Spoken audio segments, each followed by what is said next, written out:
Hey everyone, this is the fifth part of our language learning class where I'm going to teach you English as a language.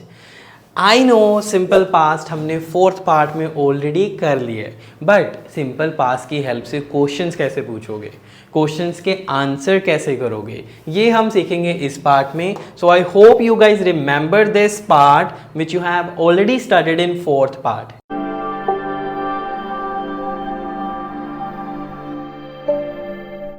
Right, subject plus was were plus object. Remember इसे कैसे use करते हैं. चलो आपकी memory को थोड़ा सा push करते हैं और याद करते हैं कि इन्हें किन पर्पसेस के लिए हमें यूज कर सकते हैं. तो if you remember, pause the video and send in the comments कि आप ये रूल कौन से पर्पसेस के लिए यूज़ कर सकते हो. इसका जानना बहुत ज़रूरी है क्योंकि जब हम इसे इंट्रोगेटिव या नेगेटिव में चेंज करेंगे तब भी हम उन्हीं इंफॉर्मेशंस की बात करेंगे. चलो स्टार्ट करते हैं फिर.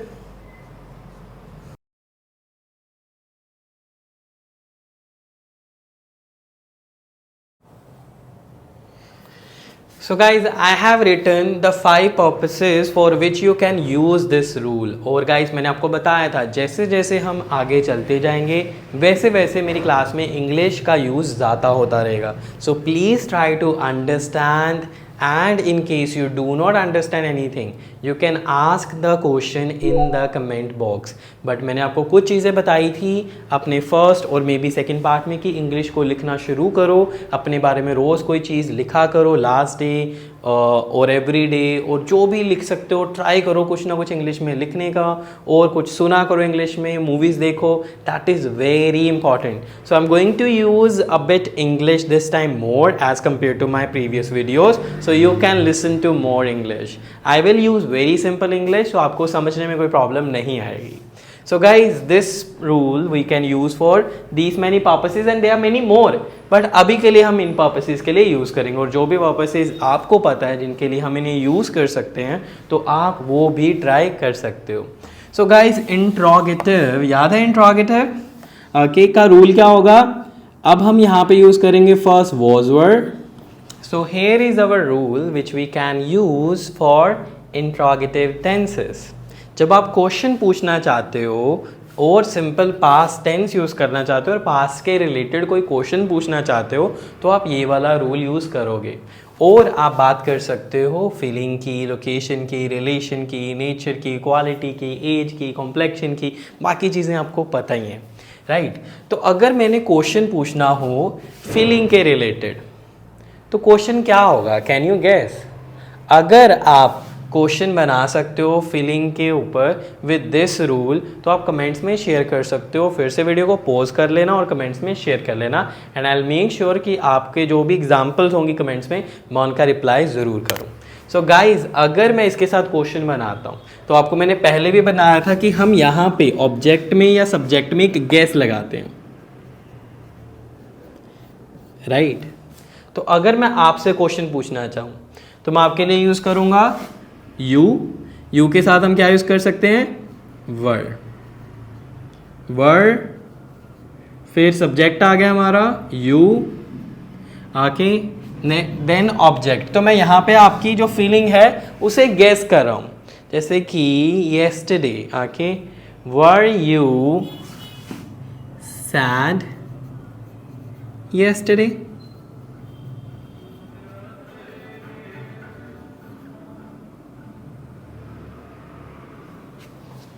Right. So I have followed the rule. Were you sad, ये मैंने गैस करा है. Were you sad yesterday. अगर आपका आंसर होगा यस तो आप रूल यूज करोगे दिस वन. तो आपका आंसर क्या हो जाएगा, यस कॉमा फिर रूल फिर सब्जेक्ट. अपनी बात कर रहे हो तो क्या यूज करोगे, आई हमेशा कैपिटल लेटर्स में आता है guys when it is used as a pronoun. फिर आई के साथ वॉज या वर्ड, आई वॉज. ज़्यादातर बस शॉर्ट आंसर्स ही लोग प्रेफर करते हैं आज के टाइम पे, तो आई डोंट वांट कि आप ऑब्जेक्ट को ऐड करो यहाँ पे. आप सिंपली को yes I was. There is no need to say और रिपीट द होल क्वेश्चन. आप सिंपली को येस आई वॉज. बट अगर आपका आंसर हो जाए नो, फिर क्या रूल होगा, पता ही आपको क्या करना है। अगर आपको ऑलरेडी पता है तो आप कमेंट्स में शेयर कर सकते हो। सो उस टाइम पे हमारा रूल कुछ इस तरह से हो जाएगा। पहले हम सब्जेक्ट यूज़ करेंगे, देन आफ्टर वॉज वर,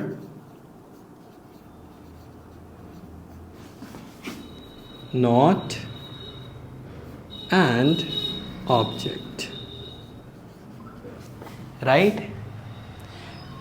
अब अगर आप नेगेटिव में करोगे तो आंसर को शुरू करोगे no, no I was not. फिर से मेरा सजेशन सेम है, अगर तो आपकी इंग्लिश बहुत ही बेसिक है, अभी आप नई नई इंग्लिश में आए हो, तो आप प्रॉपर एक सेंटेंस बना सकते हो, no I was not sad. ये ऑप्शनल है, मैं आपको प्रेफर करने के लिए इसे नहीं कहूँगा, बट अगर आप करना चाहते हो तो कर लेना, क्योंकि मुझे लगता है जब आप पूरा क्वेश्चन रिपीट करते हो दैट इज़ अननेसेसरी, और ज़्यादातर लोग अब नहीं करते, तो आप इतना ही बोल दो, no I was not, yes I was. But अगर आप कहते हो येस आई वॉज सैड, तो आंसर ठीक है, गलत नहीं है, बट आपकी मर्ज़ी आप कैसे करना चाहते हो। आई hope you understood. Clear guys. अब इसी तरह अगर आप क्वेश्चन नहीं पूछ रहे हो और नेगेटिव में अपने बारे में कुछ बात करना चाहते हो, तब भी ये रूल यूज़ कर सकते हो। जैसे मैं येस्टरडे की बात करूँ, yesterday I was at home at night. Jatin was not, मैं रिलेशन की बात कर रहा हूँ, was not my best friend before few days और मंथ्स, राइट। तो अगर आप क्वेश्चन पूछना चाहते हो तो आप मेरे से पूछ लोगे वॉज जतिन और were Jatin. I am confused, was और were. Right answer is was. Was Jatin your best friend before few months? No he wasn't. मेरा आंसर क्या होगा? No he wasn't. अगर मेरा आंसर येस होगा तो मैं कहूँगा yes he was. Do you understand? अगर कोई भी डाउट होगा तो कमेंट्स में ज़रूर पूछ लेना। तो यहाँ पे हम इस पार्ट को कंप्लीट करते हैं और हम नेक्स्ट पार्ट पे चलते हैं, जिसमें हम नेक्स्ट रूल को यूज़ करेंगे। तो आई होप कि ये वाला रूल कैसे यूज़ करना है इंट्रोगेटिव में एंड नेगेटिव में आपको समझ आ चुका हुआ है। फिर भी कोई भी डाउट है प्लीज़ पूछ लिया करो कमेंट्स में। I will try to help you out in the comments also. और अगर आपका कोई डाउट ऐसा होगा जिसके ऊपर मुझे वीडियो बनानी पड़े तो I would love to make a new video for that. Okay, so this part is clear. Thumbs up. Note down please कर लेना। आई होप अपनी नोटबुक, पेंसिल, इरेजर, शार्पनर और पेन कुछ लेके बैठे हुए हो आप। ऐसी वीडियो देखते रहोगे तो गजनी की तरह भूल जाओगे चीज़ें। याद है ना गजनी, पिछली वीडियोस में बताया था। चलो नेक्स्ट पार्ट के पास चलते हैं। Not next part, next rule हम सीखते हैं in part 5। So guys here is our second rule of simple past, जो आपने ऑलरेडी पार्ट 4 में सीख लिया हुआ है। सो आई नो कि आपको पता है कि कैसे यूज़ करते हैं, बट फिर भी मैं चाहता हूँ कि आप कुछ एग्जाम्पल्स कमेंट्स में प्लीज़ शेयर करो with this rule.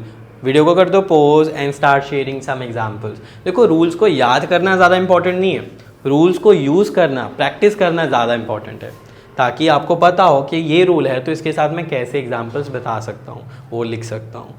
And such लिखना है, झूठ नहीं लिखना, कुछ भी नहीं लिख देना। याद करो ऐसी कौन सी चीज़ें थी आपके पास जो पास्ट में थी बट अब आपके पास नहीं है। जैसे कि I had a Samsung phone, it means present में मेरे पास सैमसंग फ़ोन नहीं है, राइट। अगर हमने ये रूल यूज़ करना हो for interrogative tenses means to ask questions, तो इस बार हम सिर्फ और सिर्फ इस रूल को यूज़ नहीं करेंगे। ऐसा नहीं होगा कि हैड शुरू में लगा दिया फिर सब्जेक्ट फिर ऑब्जेक्ट, नहीं। इस बार हम कुछ एक्स्ट्रा ऐड करेंगे। वो एक्स्ट्रा क्या है?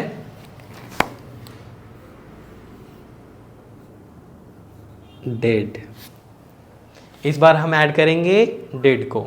अब डिड डू की सेकंड फॉर्म है, बट यहाँ पे ये as an auxiliary verb use हो रहा है, जिसका मीनिंग है, जिसे आप नॉर्मली कह देते हो हेल्पिंग वर्ब्स। इसका कोई स्पेसिफिक मीनिंग नहीं है यहाँ पे, ये हमें सिर्फ और सिर्फ हेल्प कर रहा है to complete our sentence.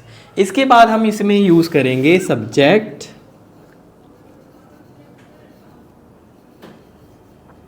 And then आप शायद सोच रहे होगे कि हम हैड को यूज़ करने वाले हैं या तो ऑब्जेक्ट यूज़ होगा, बट नहीं होगा तो हैड। बट हैड क्यों यूज़ करते हैं? जब आप किसी सेंटेंस में हैड यूज़ करते हो तो you show that you are talking about past. I had, जब मैंने कह दिया आई हैड, सुनने वाले को समझ आ गया मैं पास्ट की बात कर रहा हूँ। इस पर्पस के लिए हम यहाँ पे सेकंड फॉर्म यूज़ करते हैं। बट जब हमने यहाँ पे ऑलरेडी डिड यूज़ कर लिया जो कि सेकंड फॉर्म है डू की, तो सुनने वाले को समझ आ गया हम पास्ट की बात करें, इसलिए हम यहाँ पे हैड को यूज़ नहीं करेंगे। We will use here first form of had that is have. Plus has भी यूज़ नहीं करेंगे तो कोई कंफ्यूजन है ही नहीं। ज़्यादा डाउट्स आ जाते थे ना, यार हैज़ यूज़ करना है हैव यूज़ करना है, ऐसा कुछ भी नहीं। यहाँ पे आपका सब्जेक्ट कुछ भी हो आप यहाँ पे हैव यूज़ करोगे। बट अगर आप हैड यूज़ कर दोगे वो गलत होने वाला है, क्योंकि 2 बार सेकेंड फॉर्म्स यूज़ नहीं हो सकती। तो प्लीज़ ये चीज़ का ध्यान रखना।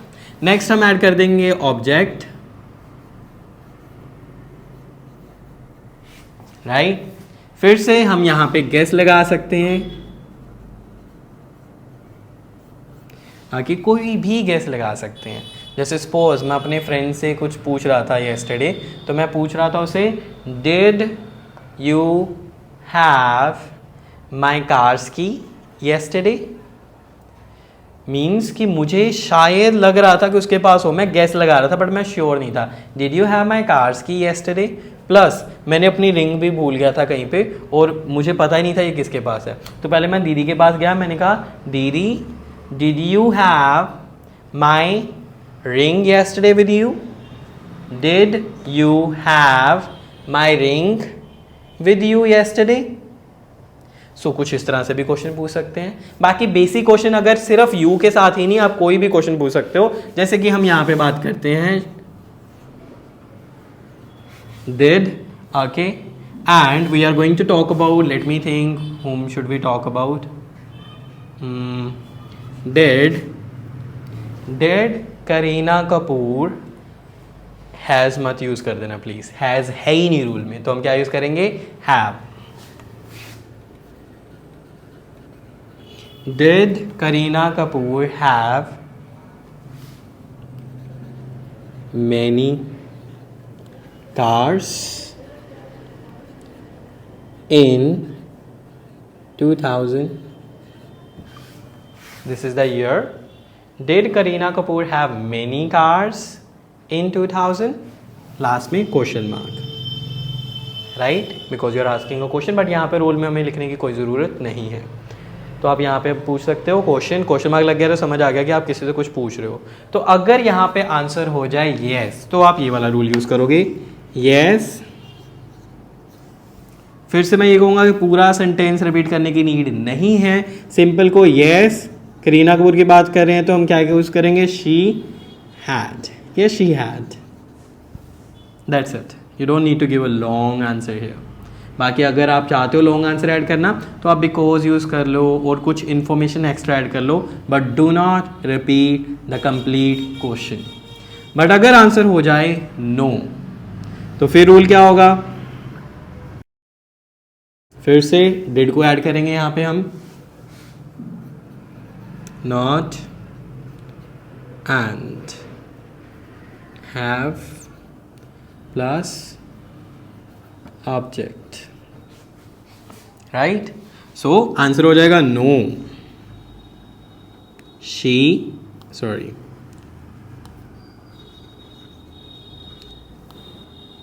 नो शी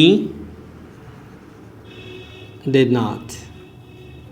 आप चाहो तो हैव भी यूज कर सकते हो, no she did not have, okay, no she did not have.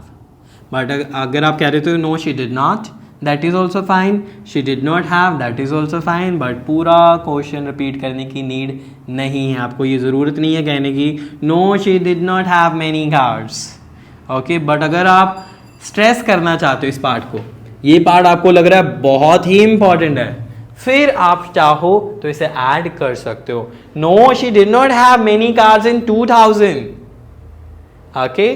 तो यहाँ पे इट मीन्स कि ये पार्ट थोड़ा ज़्यादा इंपॉर्टेंट है इसलिए आप हाईलाइट कर रहे हो, बट अगर नहीं है फिर अननेसेसरी क्यों ऐड करना उसे, एम आई क्लियर। बट ज़रूरी नहीं है कि आपने सिर्फ इसके आंसर्स के लिए इसे यूज़ करना है। अगर आपके लाइफ में पास में कोई चीज़ नहीं थी उसके बारे में भी बात कर सकते हो। आई did not have an iPhone in 2000। I did not have a car before my senior secondary. तो कोई भी चीज़ जो आपके पास नहीं थी पास्ट में उसके बारे में बात कर सकते हो with the help of this negative tense in simple past. I hope आपको कोई डाउट नहीं है, बट फिर भी अगर होगा तो कमेंट्स में पूछ सकते हो। Let's go for our next rule of part 5 and simple past. So here is our third rule of simple past which we are going to change into interrogative and negative. So guys same rule follow करेंगे यहाँ पे हम जो हमने second rule में add करा था, that is to add did then subject। अब जैसे हमने वहाँ पे हैड को ऐड नहीं करा था, हैड क्या थी, सेकंड फॉर्म थी। तो सिमिलरली हम यहाँ पे भी सेकंड फॉर्म को यूज़ नहीं करेंगे, we will use first form of verb.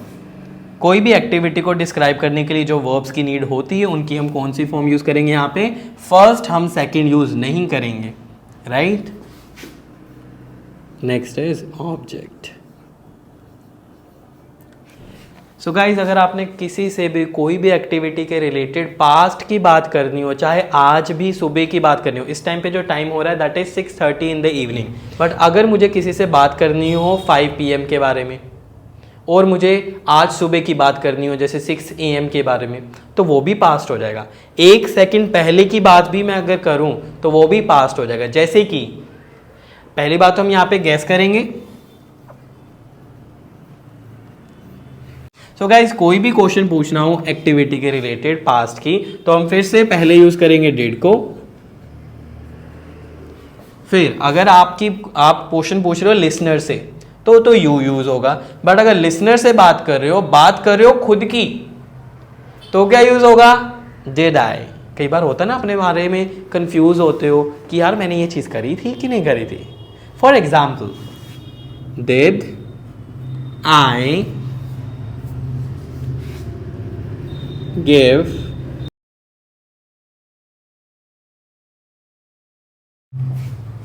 did I give 5 examples with had?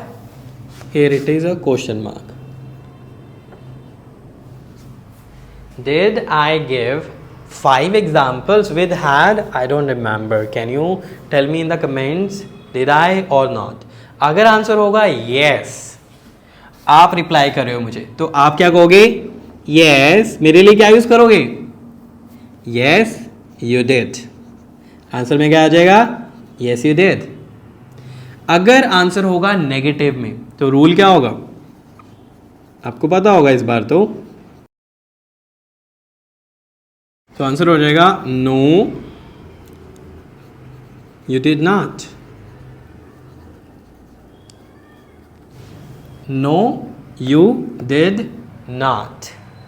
So guys अगर आपको कोई भी डाउट है इन टेंसेस में जो आज हमने सीखे हैं, आप कमेंट्स में पूछ सकते हो।